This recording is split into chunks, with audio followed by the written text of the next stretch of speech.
ರಾಜ್ಯದ ಶಾಲಾ ಕಾಲೇಜುಗಳಲ್ಲಿ ಮೊಬೈಲ್ ಬ್ಯಾನ್ ಆಗುತ್ತಾ ಅನ್ನುವಂತ ಪ್ರಶ್ನೆ ಈ ಕುರಿತು ಹಲವು ಬಾರಿ ಚರ್ಚೆಗಳನ್ನ ಮಾಡಿದ್ದಾರೆ. ಅದರಲ್ಲೂ ಕೂಡ ಸಿಎಂ ಸಿದ್ದರಾಮಯ್ಯ ಅವರ ಸಮ್ಮುಖದಲ್ಲಿ ಈ ಕುರಿತು ಚರ್ಚೆ ಮಾಡಲಾಗ್ತಾ ಇತ್ತು. ಆದ್ರೆ ಇವಾಗ ಏನಾಗುತ್ತೆ, ವಿದ್ಯಾರ್ಥಿಗಳಲ್ಲಿ ಹೆಚ್ಚಾಗ್ತಾ ಇದೆ ರೀಲ್ಸ್ ನೋಡೋ ಹಾವಳಿ. ಓದು ಮತ್ತು ಬರಹ ಕಡಿಮೆ ಆಗ್ತಾ ಇದೆ, ಮೊಬೈಲ್ ಬಳಕೆ ರೀಲ್ಸ್ ನೋಡೋದು ಜಾಸ್ತಿ ಆಗ್ತಾ ಇದೆ. ವಿಸಿಗಳ ಅಭಿಪ್ರಾಯ ಕೇಳಿರುವಂತಹ ಸಿದ್ದರಾಮಯ್ಯ ಅವರ ಸರ್ಕಾರ ಸಿಎಂ ಪ್ರಸ್ತಾಪಕ್ಕೆ ವಿವಿಗಳ ಕುಲಪತಿಗಳಿಂದಲೂ ಕೂಡ ಒಪ್ಪಿಗೆ ಸಿಕ್ಕಿದೆ. ಮೊಬೈಲ್ ಬ್ಯಾನ್ ಬಗ್ಗೆ ಸಿಎಂ ಸಿದ್ದರಾಮಯ್ಯ ಸುಳಿಕೊಟ್ಟಿದ್ದಾರೆ. ವಿವಿಗಳ ಪ್ರಗತಿ ಪರಿಶೀಲನಾ ಸಭೆಯಲ್ಲಿ ಸಿಎಂ ಮಾಹಿತಿ ಕೊಟ್ಟಿದ್ದಾರೆ.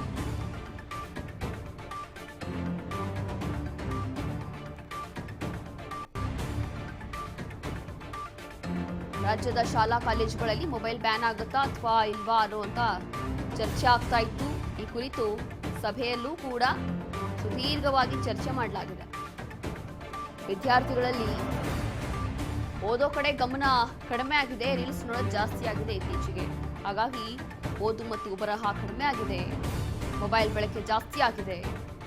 ಬಿಸಿಗಳ ಅಭಿಪ್ರಾಯವನ್ನ ಕೇಳಿರುವಂತಹ ಸಿದ್ದರಾಮಯ್ಯ ಅವರ ಸರ್ಕಾರ ಹಾಗಾಗಿ ಸಿಎಂ ಪ್ರಸ್ತಾಪಕ್ಕೆ ವಿವಿಗಳ ಕುಲಪತಿಗಳಿಂದಲೂ ಕೂಡ ಒಪ್ಪಿಗೆ ಸಿಕ್ಕಿದೆ. ಮೊಬೈಲ್ ಬ್ಯಾನ್ ಬಗ್ಗೆ ಸಿಎಂ ಸಿದ್ದರಾಮಯ್ಯ ಒಂದು ಸುಳಿವನ್ನ ಕೊಟ್ಟಿದ್ರು. ವಿವಿಗಳ ಪ್ರಗತಿ ಪರಿಶೀಲನಾ ಸಭೆಯಲ್ಲೂ ಕೂಡ ಸಿಎಂ ಮಾಹಿತಿಯನ್ನ ಕೊಟ್ಟಿದ್ರು. ಹಾಗಾಗಿ ಮೊಬೈಲ್ ಬ್ಯಾನ್ ಆಗುತ್ತಾ ಅಥವಾ ಇಲ್ವಾ ಅನ್ನುವಂಥ ಒಂದು ಚರ್ಚೆ ಆಗ್ತಾ ಇತ್ತು ವಿದ್ಯಾರ್ಥಿಗಳಲ್ಲಿ.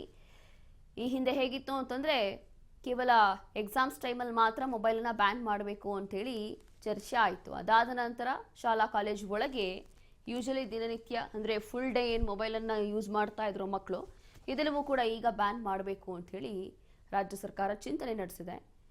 ಹಾಗಾಗಿ ಇನ್ನೇನು ಶಾಲಾ ಕಾಲೇಜುಗಳಲ್ಲಿ ಮೊಬೈಲನ್ನು ಬ್ಯಾನ್ ಮಾಡ್ತಾರಾ ಅನ್ನುವಂಥ ಒಂದು ಚರ್ಚೆ ಇದೀಗ ಆಗ್ತಾ ಇದೆ.